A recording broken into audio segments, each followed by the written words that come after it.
경상도 작은 시골 마을 68배 주유소 사장 이만복.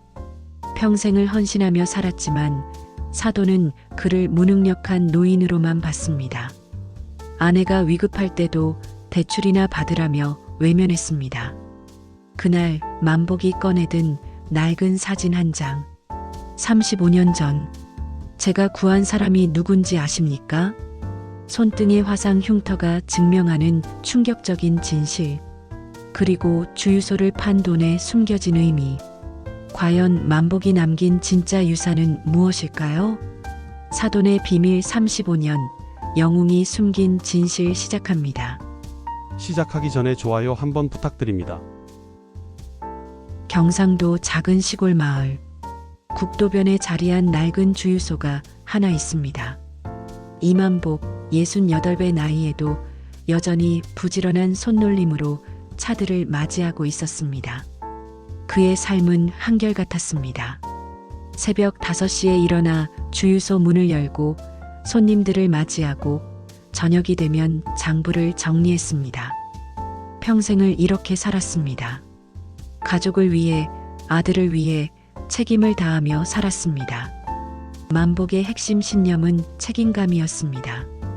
맡은 바를 끝까지 해내는 것. 그것이 한 사람의 가치를 증명하는 것이라 믿었습니다. 오늘은 특별한 날이었습니다. 아들의 결혼을 위한 상견례 자리였습니다. 만복은 오래된 옷장에서 낡은 양복을 꺼냈습니다. 20년도 더 된 양복이었지만 그에게는 이것이 최선이었습니다. 거울 앞에 선 만복의 모습은 초라했습니다. 양복 소매는 조금 짧았고 깃은 낡아 있었습니다. 하지만 만복은 개의치 않았습니다. 중요한 것은 겉모습이 아니라 진심이라고 믿었습니다. 상견례 장소는 시내의 고급 한정식집이었습니다. 사돈 박영철이 정한 곳이었습니다. 만복이 식당에 들어서자 이미 자리에 앉아있던 박영철의 시선이 그를 훑쳤습니다. 냉랭한 시선이었습니다. 만복의 낡은 양복을 보는 영철의 눈빛에는 노골적인 불편함이 담겨 있었습니다. 이만복 씨 오셨습니까? 영철의 인사는 형식적이었습니다. 악수를 청하는 손길도 가볍고 짧았습니다. 만복은 그 미묘한 차가움을 느꼈습니다. 하지만 애써 무시하려 했습니다. 식사가 시작되었습니다. 영철은 자신의 사업 이야기, 아파트 이야기, 해외여행 이야기를 늘어놓았습니다. 만복은 조용히 듣기만 했습니다. 끼어들 틈도 끼어들 이야깃거리도 없었습니다. 그때 영철의 아내 최명숙이 만복을 바라보았습니다. 그녀의 시선은 복잡했습니다. 명숙은 만복의 손을 보고 있었습니다. 그의 손등에 있는 오래된 화상 흉터를 응시하고 있었습니다. 만복은 무의식 중에 손을 테이블 아래로 감췄습니다. 식사가 끝나갈 무렵 영철이 말했습니다. 우리 애들 신혼집은 제가 마련해 줄 겁니다. 강남 아파트로요. 이만복 씨는 마음만 받겠습니다. 그 말 속에는 만복의 능력을 깎아내리는 뉘앙스가 숨어 있었습니다. 만복은 아무 말도 하지 못했습니다. 그저 고개만 끄덕였습니다. 집으로 돌아오는 길, 만복은 낡은 트럭을 몰며 생각에 잠겼습니다. 평생을 책임감으로 살아왔습니다. 가족을 위해 헌신했습니다. 그런데 왜일까요? 박영철의 차가운 시선이 자꾸만 떠올랐습니다. 그리고 최명숙의 묘한 눈빛도. 그날 밤 만복은 잠들지 못했습니다. 자신의 삶에 대한 근본적인 의문이 고개를 들기 시작했습니다. 내가 평생 지켜온 이 책임감이 과연 누구에게 인정받고 있는 것일까? 작은 균열이 만복의 평온했던 삶에 생기기 시작했습니다. 상견례 이후 며칠이 지났습니다. 만복은 여전히 주유소에서 평범한 일상을 보내고 있었습니다. 하지만 마음 한편에는 상견례 날의 불편함이 가시지 않고 남아 있었습니다. 어느 주말 오후 박영철이 아들과 함께 주유소를 찾아왔습니다. 사돈어른, 잠깐 이야기 좀 나눌 수 있을까요? 영철의 목소리는 공손했지만 그 공손함 뒤에는 차가움이 숨어 있었습니다. 만복은 그들을 주유소 사무실로 안내했습니다. 낡은 소파와 오래된 책상이 전부인 공간이었습니다. 영철은 주변을 둘러보며 미간을 찌푸렸습니다. 사돈어른, 이번 결혼 준비건인데요. 제가 좀 효율적으로 진행하고 싶어서 왔습니다. 영철이 서류 몇 장을 꺼냈습니다. 신혼집은 제가 전액 부담하겠습니다. 그리고 결혼식 비용도 제가 처리하죠. 사돈어른께서는 마음만 담아주시면 될 것 같습니다. 그 말 속에는 만복의 경제적 능력을 무시하는 뉘앙스가 가득했습니다. 만복의 가슴이 답답해졌습니다. 하지만 그는 참았습니다. 제가 형편은 넉넉지 않지만 아들 결혼식 비용 정도는 아닙니다. 사돈어른. 영철이 만복의 말을 끊었습니다. 요즘 세상은 효율성이 중요합니다. 제가 여유가 있으니 제가 하는 게 맞죠. 사돈어른은 그냥 건강하게만 계시면 됩니다. 건강하게만 계시면 된다. 그 말은 더 이상 아무것도 하지 말라는 뜻처럼 들렸습니다. 만복은 자신의 존재 가치가 부정당하는 것 같은 기분이었습니다. 영철은 만복의 표정 변화를 알아차리지 못했습니다. 아니, 알아차렸지만 개의치 않았습니다. 그리고 사돈어른, 결혼식 때 입으실 예복은 제가 맞춰드리겠습니다. 저희 집안이 체면이 있어서. 그 순간 만복의 눈빛이 흔들렸습니다. 영철은 만복의 오래된 양복이 자신의 체면을 깎아내린다고 생각하는 것이었습니다. 만복은 아무 말도 할 수 없었습니다. 목구멍까지 올라온 말들을 삼켜야 했습니다. 영철과 아들이 떠난 후 만복은 한참을 그 자리에 앉아 있었습니다. 평생을 책임감으로 살아왔습니다. 가족을 위해 헌신했습니다. 하지만 지금 이 순간 그 모든 것이 무가치한 것처럼 느껴졌습니다. 며칠 뒤 만복은 아들의 부탁으로 영철의 집을 방문하게 되었습니다. 결혼 준비에 관해 세부적으로 논의하기 위해서였습니다. 영철의 집은 신축 고급 빌라였습니다. 만복은 현관에 들어서자마자 위축되었습니다. 거실에서 영철의 아내 최명숙이 차를 내왔습니다. 어서 오세요, 사돈어른. 명숙의 인사는 정중했지만 그녀의 눈빛은 복잡했습니다. 차를 따르던 명숙의 시선이 만복의 손에 머물렀습니다. 손등에 있는 오래된 화상 흉터였습니다. 명숙의 눈빛이 순간 흔들렸습니다. 무언가를 떠올리는 듯한 놀라움과 확신이 교차하는 표정이었습니다. 만복은 그 시선을 느끼고 무의식 중에 손을 감췄습니다. 사돈어른, 그 흉터는? 명숙이 조심스럽게 물었습니다. 아, 이건 옛날에 주유소에서 일하다가 생긴 겁니다. 만복의 대답은 짧았습니다. 명숙은 더 이상 묻지 않았습니다. 하지만 그녀의 표정에는 깊은 생각이 어려 있었습니다. 그날 대화 내내 명숙은 만복을 묘하게 바라보았습니다. 마치 오래전 잃어버린 무언가를 발견한 것 같은 눈빛이었습니다. 만복은 점점 더 불편해졌습니다. 집으로 돌아오는 길, 만복은 깊은 생각에 잠겼습니다. 박영철은 자신을 무능력한 사람으로 봤습니다. 최명숙은 자신의 화상 흉터를 보고 무언가를 알아차린 듯 했습니다. 자신이 평생 지켜온 헌신과 책임감이 과연 이들에게 어떤 의미로 받아들여지고 있는 것일까? 내가 과연 이 관계에 맞는 존재인가? 만복의 마음속 균열은 점점 더 깊어지고 있었습니다. 상황은 더욱 악화되었습니다. 만복의 아내가 갑자기 쓰러진 것입니다. 급성 담낭염이었습니다. 수술이 필요한 상황이었습니다. 만복은 황급히 병원으로 달려갔습니다. 의사는 수술비로 상당한 금액을 말했습니다. 만복은 당황했습니다. 주유소 경영이 어려워진 지 오래였습니다. 손에 쥔 돈이 넉넉하지 않았습니다. 만복은 떨리는 손으로 아들에게 전화를 걸었습니다. 아들아, 엄마가 급하게 수술을 해야 한다. 아버지가 지금 형편이 어려워서 혹시 내가 좀 도와줄 수 있겠니? 전화 너머로 아들의 난처한 한숨소리가 들렸습니다. 아버지, 저도 지금 결혼 준비하느라 돈이 많이 들어가는데요. 장인어른께 한번 말씀드려 볼게요. 아들은 자신이 도와주겠다는 말 대신 장인에게 부탁하겠다는 말을 했습니다. 만복의 가슴이 무너졌습니다. 얼마 뒤 박영철에게서 전화가 왔습니다.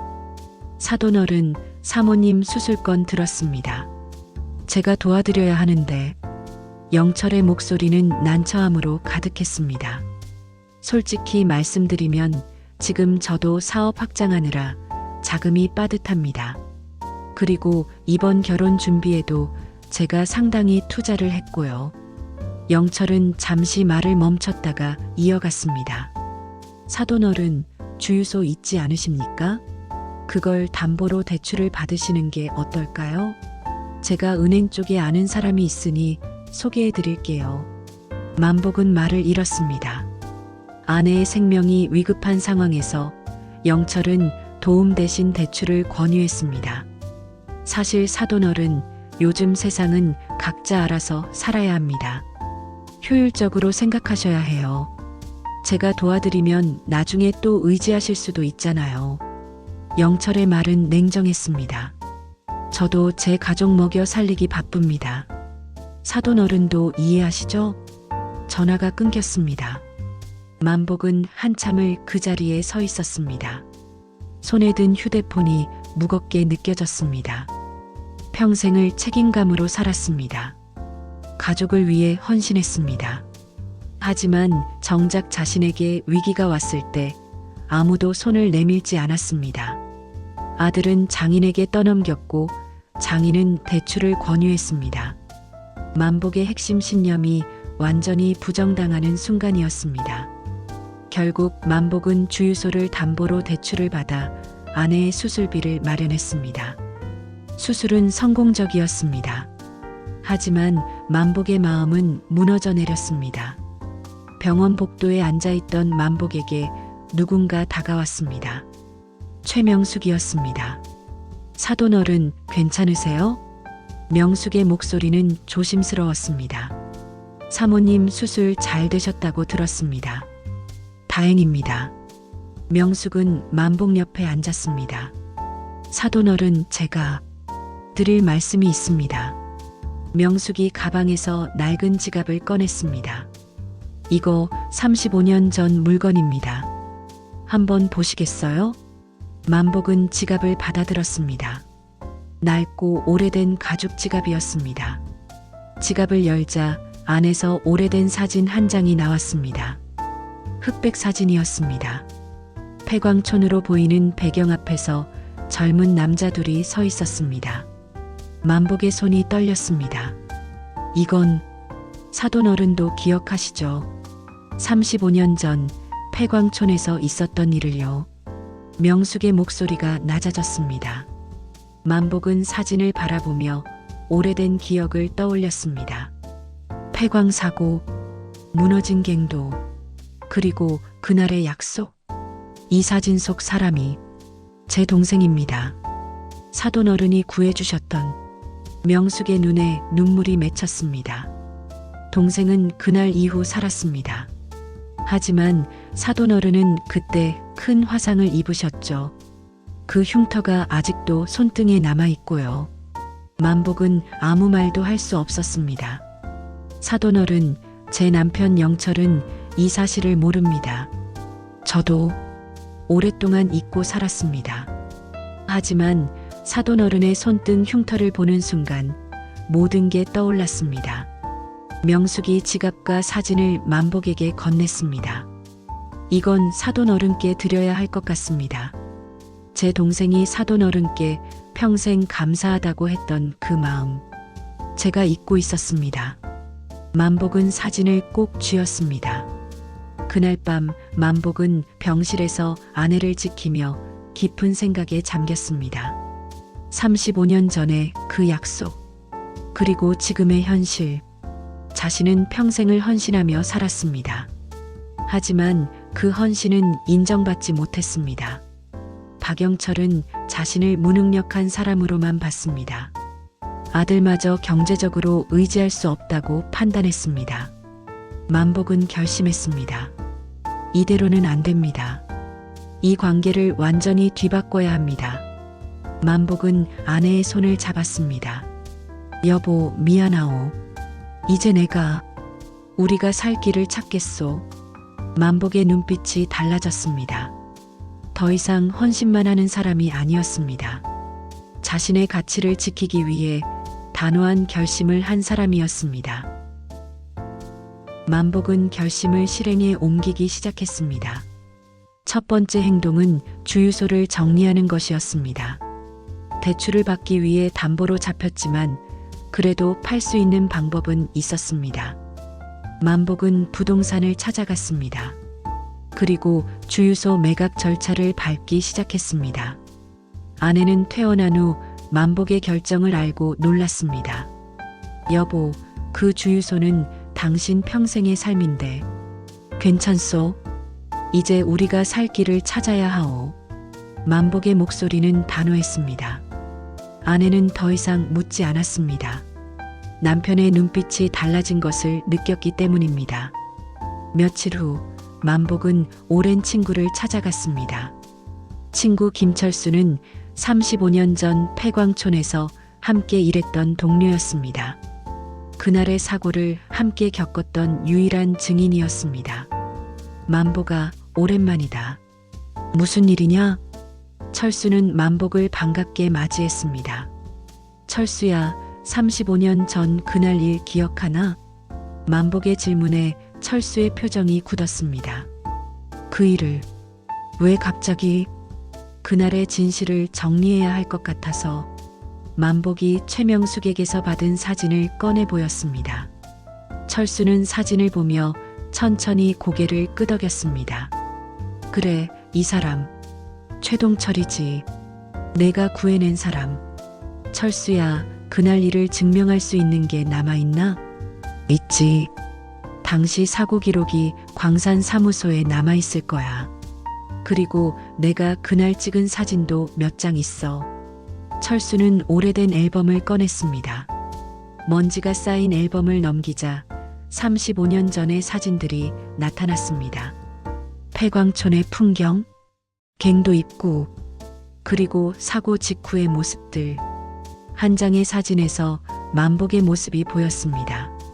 손에 화상을 입은 채 누군가를 업고 나오는 모습이었습니다. 이거 내가 최동철을 구해낼 때야.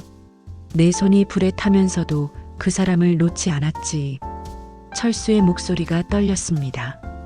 만복아, 너 그때 정말 대단했어. 모두가 포기했을 때 내가 들어가서 그 사람을 구했잖아. 만복은 사진을 바라보며 깊은 생각에 잠겼습니다. 철수야, 이 사진들 좀 빌려줄 수 있나? 그래, 가져가.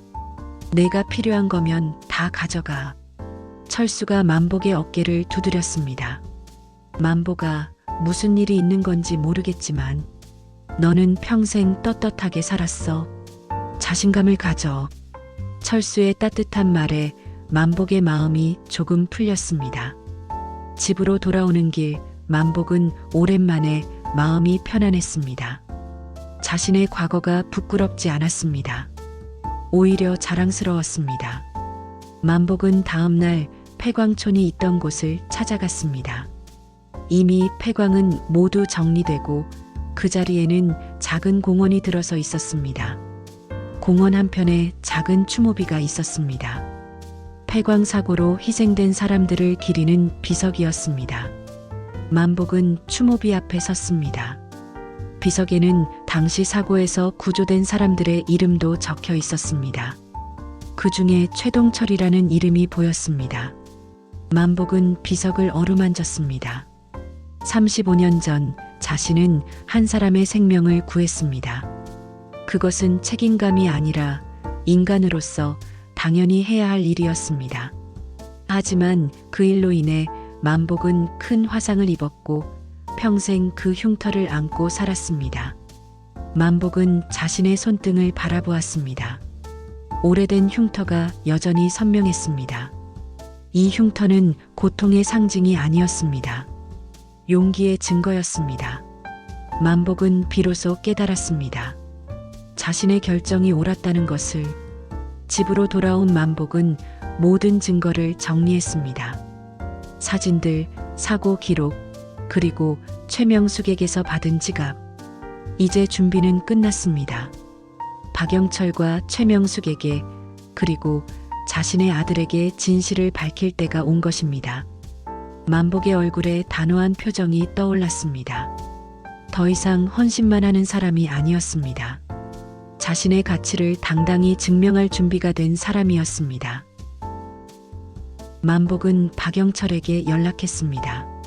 사돈, 할 말이 있으니 한번 만났으면 합니다.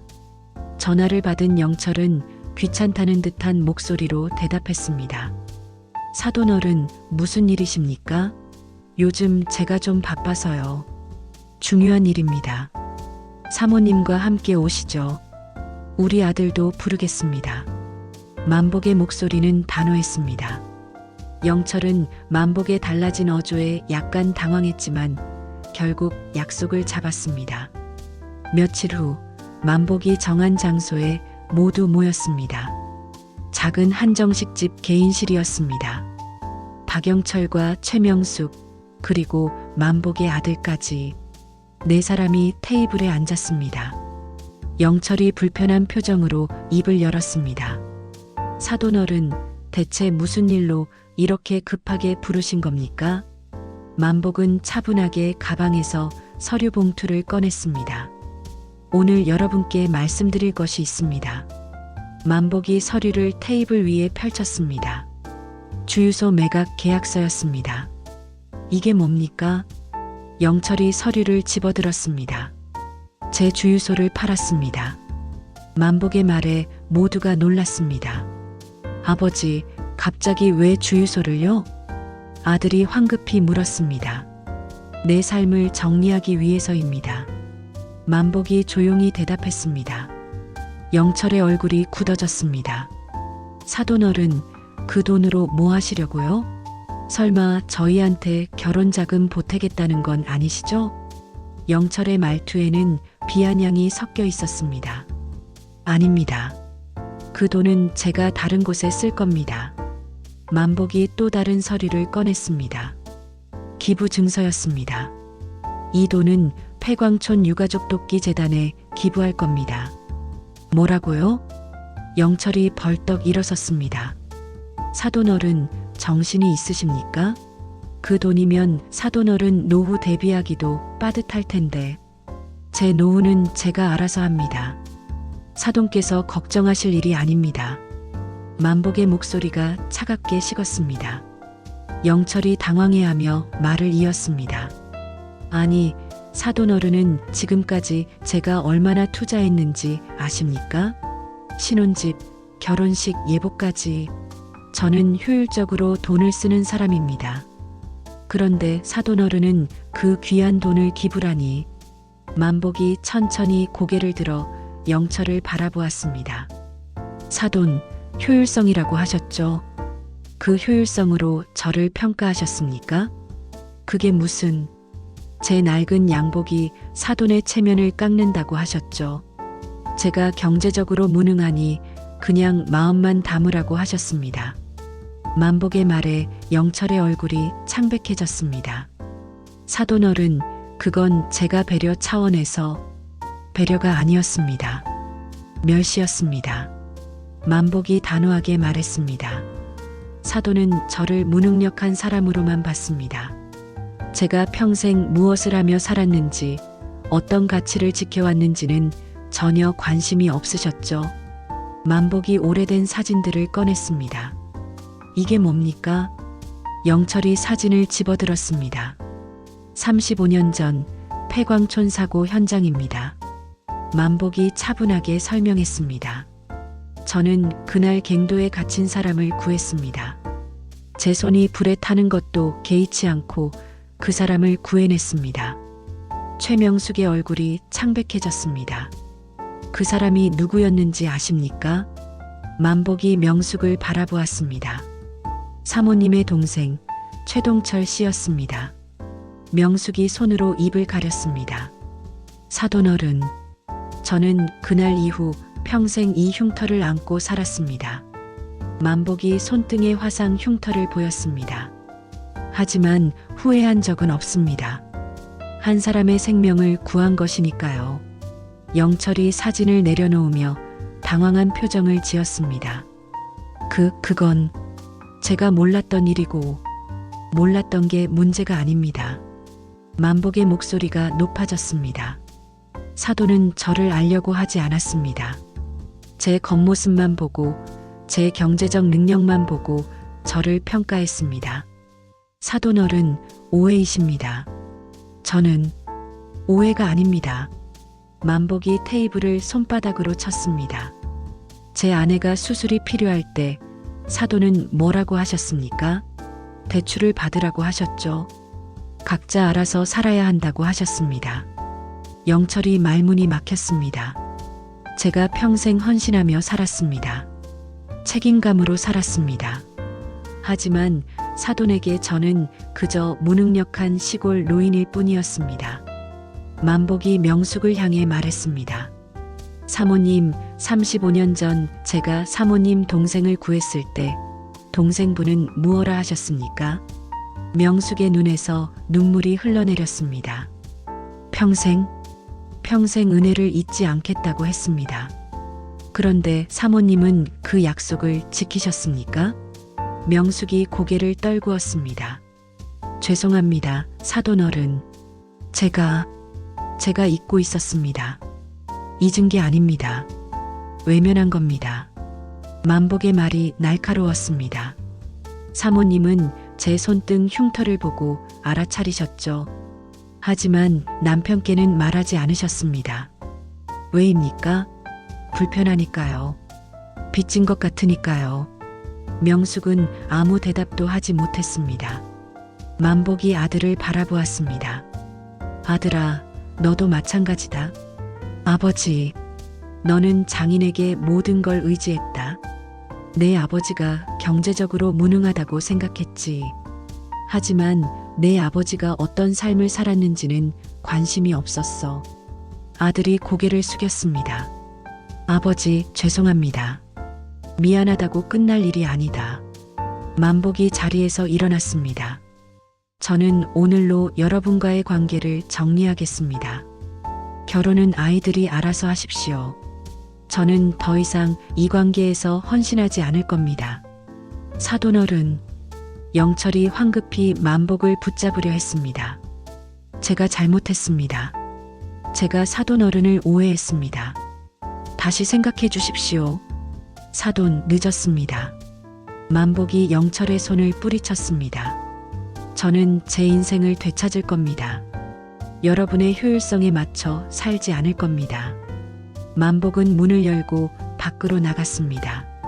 뒤에 남은 세 사람은 망연자실한 표정으로 서로를 바라보았습니다. 영철의 얼굴에는 당혹감과 죄책감이 교차했습니다. 명숙은 계속 눈물을 흘렸습니다. 아들은 고개를 들지 못했습니다. 만복은 식당을 나서며 깊은 숨을 들이마셨습니다. 가슴이 뻥 뚫린 것 같았습니다. 평생을 짓눌렀던 무게가 사라진 듯 했습니다. 이제 그는 자유로웠습니다. 며칠 후 만복은 작은 시골 마을에 있는 조그만 집을 계약했습니다. 주유소를 판 돈의 일부로 마련한 곳이었습니다. 크지 않지만 아늑한 집이었습니다. 아내는 조용히 짐을 쌌습니다. 남편의 결정을 존중했습니다. 이사를 준비하던 어느 날 박영철이 찾아왔습니다. 사돈어른, 영철의 목소리는 다급했습니다. 만복은 문을 열어주었습니다. 사돈, 무슨 일이십니까? 사돈어른, 제발 다시 한번 생각해 주십시오. 영철이 허리를 숙였습니다. 제가 잘못했습니다. 사돈 어른을 너무 무시했습니다. 용서해 주십시오. 만복은 조용히 영철을 바라보았습니다. 사돈, 용서는 할 수 있습니다. 하지만 관계는 되돌릴 수 없습니다. 사돈 어른, 아이들 결혼은 어떻게 합니까? 저희가 다시 협력해야 하지 않겠습니까? 아이들이 알아서 하겠죠. 이제 어른들은 빠지는 게 맞습니다. 만복의 목소리는 단호했습니다. 영철이 당황하며 말을 이었습니다. 그래도 사돈 어른, 저희는 이제 가족이 되는 겁니다. 가족은 서로 도와야 하지 않습니까? 사돈은 저를 가족으로 대하지 않으셨습니다. 만복이 차분하게 대답했습니다. 제가 어려울 때 사돈은 외면하셨습니다. 이제 와서 가족을 말씀하시는 건 의미가 없습니다. 영철의 얼굴이 붉어졌습니다. 사돈 어른도 너무 하시는 것 아닙니까? 제가 사과했는데 사과로 모든 게 해결되지는 않습니다. 만복이 문을 열며 말했습니다. 사돈, 이제 돌아가시죠. 저는 제 새로운 삶을 살겠습니다. 영철이 떠난 후 최명숙이 찾아왔습니다. 사돈 어른, 명숙의 목소리는 떨리고 있었습니다. 사모님, 앉으십시오. 만복이 차를 내왔습니다. 사돈 어른, 저 정말 죄송합니다. 명숙이 눈물을 흘렸습니다. 제 동생을 살려주신 은혜를 잊고 살았습니다. 35년 동안 외면하고 살았습니다. 사모님도 힘드셨겠지요.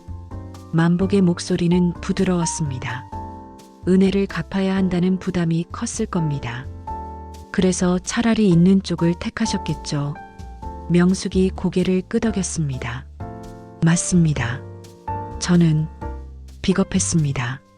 사모님, 이제는 그 짐을 내려놓으십시오. 만복이 명숙의 손을 잡았습니다. 저도 더 이상 은혜를 바라지 않습니다. 우리 서로 자유로워집시다. 명숙이 만복의 손을 꼭 쥐었습니다. 사돈 어른, 감사합니다. 그리고 정말 죄송합니다. 명숙이 떠난 후 만복은 혼자 앉아 차를 마셨습니다. 이상하게도 마음이 편안했습니다. 아쉬움이나 후회가 없었습니다. 오히려 압도적인 해방감이 느껴졌습니다. 평생을 짓눌렀던 헌신의 무게가 사라진 것 같았습니다. 만복은 창밖을 바라보았습니다. 새로운 마을의 풍경이 보였습니다. 낯설지만 평화로운 풍경이었습니다. 이사 당일 아들이 찾아왔습니다. 아버지, 정말 가시는 겁니까? 그래, 아버지는 새로운 삶을 시작하겠다. 아버지, 죄송합니다. 제가 아버지를 너무 몰랐습니다. 아들의 눈에 눈물이 맺혔습니다. 괜찮다. 너도 이제 내 인생을 살아라. 만복이 아들의 어깨를 두드렸습니다. 아버지는 더 이상 헌신만 하는 사람이 아니다. 아버지도 아버지 삶을 살 권리가 있다. 아버지, 아들아, 진정한 부모는 자식이 스스로 설 수 있게 돕는 사람이다. 아버지는 이제 너를 놓아주겠다. 만복은 트럭에 올라탔습니다. 아내가 조수석에 앉았습니다. 트럭이 출발했습니다. 뒤를 돌아보지 않았습니다. 만복은 운전대를 잡으며 미소 지었습니다. 평생을 헌신의 삶으로 살았습니다. 하지만 이제는 아닙니다. 이제는 자신을 위해 살 것입니다. 해방의 깃발을 높이 든 채 만복은 새로운 삶을 향해 나아갔습니다. 석 달이 흘렀습니다. 만복은 새로운 마을에서 평화로운 일상을 보내고 있었습니다. 작은 텃밭을 가꾸고 아내와 함께 산책을 하고 마을 어르신들과 바둑을 두었습니다. 주유소를 팔 때 일부만 폐광촌 재단에 기부했고 나머지로 노후를 준비했습니다. 검소하게 살면 충분한 금액이었습니다. 만복의 얼굴에는 평온함이 가득했습니다. 어느 가을 오후 누군가 만복의 집을 찾아왔습니다. 박영철과 최명숙이었습니다. 두 사람의 모습은 석 달 전과 많이 달라져 있었습니다. 영철은 수척해 보였고 명숙의 얼굴에는 깊은 피로가 서려 있었습니다. 사돈어른, 영철이 조심스럽게 인사했습니다. 만복은 그들을 집 안으로 안내했습니다. 무슨 일로 오셨습니까? 만복이 차를 내오며 물었습니다. 영철과 명숙은 한참을 말을 잇지 못했습니다. 사돈어른, 저희가 많은 일을 겪었습니다. 명숙이 떨리는 목소리로 말했습니다. 제 동생이 심한 병에 걸렸습니다. 사돈어른이 35년 전에 구해주신 그 동생이요. 만복의 표정이 굳어졌습니다.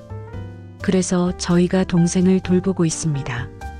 그 과정에서 제가 얼마나 큰 빚을 지고 살았는지 깨달았습니다. 명숙의 눈에 눈물이 맺혔습니다. 영철이 이어서 말했습니다. 저도 사업이 어려워졌습니다. 확장하려다가 실패했습니다. 제가 너무 욕심을 부렸던 겁니다. 영철이 고개를 숙였습니다. 사돈어른, 이제야 깨달았습니다. 효율성이라는 이름으로 저는 사람을 무시했습니다. 돈으로 모든 걸 평가했습니다. 사돈어른께서 가르쳐 주신 겁니다. 진짜 가치가 무엇인지를요. 명숙이 만복의 손을 잡으려 했습니다. 사돈어른, 용서해 주십시오. 그리고 다시 저희와 관계를 이어주십시오. 만복은 조용히 손을 거두었습니다. 사모님, 용서는 이미 했습니다. 만복의 목소리는 차분했습니다. 하지만 관계를 되돌릴 수는 없습니다. 사돈어른, 여러분은 큰 깨달음을 얻으셨습니다. 그것만으로도 충분합니다. 만복이 창밖을 바라보았습니다. 저는 더 이상 헌신의 삶으로 돌아가지 않을 겁니다. 제가 지켜야 할 선이 있습니다. 영철이 애타게 물었습니다. 그럼 사돈어른, 저희는 어떻게 해야 합니까? 여러분이 스스로 길을 찾으셔야 합니다. 만복의 목소리는 단호했습니다. 제가 여러분을 도와준다면 여러분은 또다시 의지하게 될 겁니다. 그건 진정한 성장이 아닙니다. 하지만 진정한 책임은 관계를 유지하는 게 아닙니다. 각자가 스스로 설 수 있게 만드는 겁니다. 만복의 말에 영철과 명숙은 고개를 숙였습니다. 사돈어른 말씀이 맞습니다. 명숙이 눈물을 닦으며 말했습니다. 저희가 스스로 해결해야 할 문제입니다. 영철과 명숙이 일어섰습니다. 사돈어른, 찾아뵙게 해주셔서 감사합니다. 조심히 가십시오. 만복이 그들을 배웅했습니다. 두 사람이 떠난 후 아내가 만복에게 물었습니다. 여보, 저 사람들 많이 힘들어 보이던데 괜찮겠어요? 괜찮을 겁니다. 만복이 미소 지었습니다. 고난을 겪으면서 스스로 답을 찾을 겁니다. 그게 진짜 성장이지요. 만복은 다시 텃밭으로 나갔습니다. 가을 햇살이 따사로웠습니다. 만복은 자신이 심은 배추를 살폈습니다. 싱싱하게 잘 자라고 있었습니다. 평화로운 일상이었습니다. 더 이상 누구를 위해 헌신할 필요가 없는 삶이었습니다. 만복은 깊은 숨을 들이마셨습니다. 자유로웠습니다. 그리고 평화로웠습니다. 하지만 만복의 이야기는 여기서 끝이 아니었습니다. 그가 주유소를 팔고 기부한 돈, 그 돈의 진짜 의미는 아직 밝혀지지 않았습니다. 만복의 진정한 지혜는 무엇일까요? 1년이 흘렀습니다. 만복은 새로운 마을에서 완전히 자리를 잡았습니다. 마을 사람들은 만복을 따뜻한 이웃으로 기억했습니다. 누군가 어려움이 있으면 조용히 도왔고 마을 행사에도 적극적으로 참여했습니다. 만복의 얼굴에는 평온함과 함께 깊은 지혜가 서려 있었습니다. 어느 봄날 낯선 젊은이가 만복을 찾아왔습니다. 이만복 어르신이십니까? 그렇습니다만. 누구시죠? 저는 폐광촌 유가족 돕기 재단에서 일하는 김민수입니다. 젊은이가 명함을 건넸습니다. 어르신께서 1년 전에 거액을 기부해 주셨죠. 저희가 감사 인사를 드리러 왔습니다. 아, 그건 제가 당연히 해야 할 일이었습니다. 만복이 겸손하게 말했습니다. 어르신, 혹시 어르신께서 기부하신 돈이 어떻게 쓰이고 있는지 아십니까? 글쎄요, 유가족들을 돕는 데 쓰이고 있겠지요. 맞습니다. 하지만 특별히 한 사람에게 집중적으로 쓰이고 있습니다.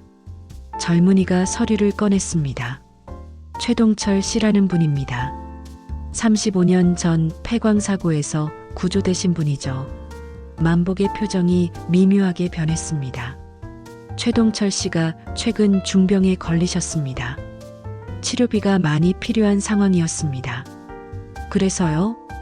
어르신께서 기부하신 돈으로 최동철 씨의 치료비를 전액 지원했습니다. 덕분에 최동철 씨는 완치 판정을 받으셨습니다. 만복의 눈에 잔잔한 미소가 떠올랐습니다. 그렇군요. 다행입니다. 어르신, 혹시 처음부터 이걸 의도하신 겁니까? 만복은 대답하지 않았습니다. 다만 조용히 미소만 지었습니다. 젊은이가 떠난 후 만복은 혼자 앉아 깊은 생각에 잠겼습니다. 35년 전 자신은 최동철을 구했습니다. 그리고 1년 전 다시 한번 그를 구한 것입니다. 만복은 처음부터 알고 있었습니다. 자신이 기부한 돈이 최동철에게 쓰일 것이라는 것을. 최명숙에게서 동생의 병 소식을 들었을 때 만복은 이미 결정을 내렸습니다. 주유소를 팔아 그 돈으로 최동철을 돕겠다고. 하지만 만복은 이 사실을 누구에게도 말하지 않았습니다. 만약 영철과 명숙이 이 사실을 알았다면 그들은 더 큰 빚을 진 것처럼 느꼈을 것입니다. 만복은 그들이 스스로 깨닫기를 원했습니다. 도움을 받아서가 아니라 스스로의 힘으로 성장하기를 바랐습니다. 그것이 만복의 진정한 지혜였습니다. 며칠 후 최명숙에게서 전화가 왔습니다. 사돈어른 동생이 완치되었습니다. 명숙의 목소리는 기쁨으로 떨리고 있었습니다. 다행이군요. 사돈어른 혹시. 명숙이 조심스럽게 물었습니다. 어르신께서 기부하신 그 돈이 동생 치료비로 쓰인 거 아닙니까? 만복은 잠시 침묵했습니다. 사모님, 중요한 건 동생분이 건강해지신 겁니다. 사돈어른, 사모님, 35년 전의 빚은 이제 갚아졌습니다. 서로 자유로워집시다. 전화를 끊은 후 만복은 창밖을 바라보았습니다. 봄꽃이 활짝 피어 있었습니다. 만복은 깨달았습니다. 진정한 헌신이 무엇인지를. 진정한 헌신은 상대를 의존하게 만드는 것이 아닙니다. 상대가 스스로 설 수 있게 돕는 것입니다. 진정한 책임은 관계를 유지하는 것이 아닙니다. 각자가 자유로워지도록 만드는 것입니다. 만복은 평생을 헌신하며 살았습니다. 하지만 그 헌신은 때로 족쇄가 되었습니다. 이제 만복은 다른 방식의 헌신을 배웠습니다. 조용히 돕되 상대가 알지 못하게, 상대가 빚을 느끼지 않게. 그것이 진정한 사랑이고 진정한 지혜였습니다. 만복은 텃밭으로 나갔습니다. 봄 채소들이 싹을 틀고 있었습니다. 새로운 생명이 자라나고 있었습니다. 만복은 무릎을 꿇고 땅을 만졌습니다. 따뜻한 흙의 온기가 느껴졌습니다. 인생은 계절과 같습니다. 헌신의 계절이 있고 해방의 계절이 있습니다. 만복은 이제 자신의 계절을 살고 있었습니다. 누군가를 위해서만 사는 삶이 아닌 자신을 위해 사는 삶. 하지만 그 삶 속에서도 조용히 타인을 돕는 지혜. 만복은 진정한 어른이 되었습니다. 숭고한 희생이 무엇인지, 진짜 삶의 진리가 무엇인지 깨달은 사람이었습니다. 저녁 무렵 만복은 아내와 함께 마을 언덕에 올랐습니다. 석양이 아름답게 물들고 있었습니다. 여보, 행복해요? 아내가 물었습니다. 그렇소. 참 행복하오. 만복이 아내의 손을 잡았습니다. 이제야 진짜 삶을 사는 것 같소. 두 사람은 석양을 바라보며 조용히 서 있었습니다. 만복의 마음속에는 깊은 평화가 자리하고 있었습니다. 그는 더 이상 인정받기 위해 애쓰지 않았습니다. 더 이상 헌신을 강요받지 않았습니다. 그는 자유로웠습니다. 그리고 그 자유 속에서 진정한 사랑을 실천했습니다. 박영철과 최명숙은 지금쯤 깨닫고 있을 것입니다. 만복이 남긴 진짜 유산이 무엇인지를. 그것은 돈이 아니었습니다. 조용한 희생이었습니다. 그리고 그들이 스스로 설 수 있게 한 지혜였습니다. 만복은 35년 전에도 한 사람을 구했고 1년 전에도 같은 사람을 구했습니다. 하지만 이번에는 다른 방식으로 구했습니다. 상대가 빚을 느끼지 않게 자유롭게. 그것이 시니어 세대가 가진 삶의 지혜였습니다. 젊은 시절에는 헌신이 미덕이라 생각했습니다. 하지만 나이가 들수록 깨닫게 됩니다. 진정한 미덕은 상대를 자유롭게 하는 것임을. 만복은 이제 완전히 자유로운 사람이었습니다. 헌신의 족쇄에서도 인정 욕구에서도 벗어났습니다. 그는 조용히 자신의 삶을 살았습니다. 누구에게도 짐이 되지 않고 누구에게도 기대지 않으면서. 하지만 필요한 순간에는 조용히 손을 내밀었습니다. 그것이 만복의 방식이었습니다. 석양이 완전히 지고 별이 뜨기 시작했습니다. 만복과 아내는 천천히 집으로 돌아갔습니다. 작은 집의 불빛이 따뜻하게 켜졌습니다. 그곳에는 만복의 새로운 삶이 있었습니다. 숭고한 희생의 진정한 의미를 아는 사람, 삶의 진짜 진리를 깨달은 사람. 이만복은 이제 진정한 현자가 되었습니다. 그의 이야기는 모든 시니어 세대에게 전하는 메시지였습니다. 헌신도 중요하지만 자신의 삶도 중요하다는 것. 타인을 돕되 자유롭게 해야 한다는 것. 그리고 진정한 사랑은 조용히 상대가 모르게 실천하는 것이라는 것. 만복의 삶은 이제 완성되었습니다. 평생의 헌신 끝에 찾은 자유. 그리고 그 자유 속에서 실천한 진정한 사랑. 이것이 이만복이 세상에 남긴 숭고한 유산이었습니다. 사돈의 비밀. 이만복 어르신의 이야기는 여기까지입니다. 긴 시간 함께 해주셔서 진심으로 감사드립니다. 구독과 알림 설정까지 해두시면 더 많은 감동적인 이야기를 가장 먼저 만나보실 수 있습니다. 다음 이야기에서 또 뵙겠습니다. 감사합니다.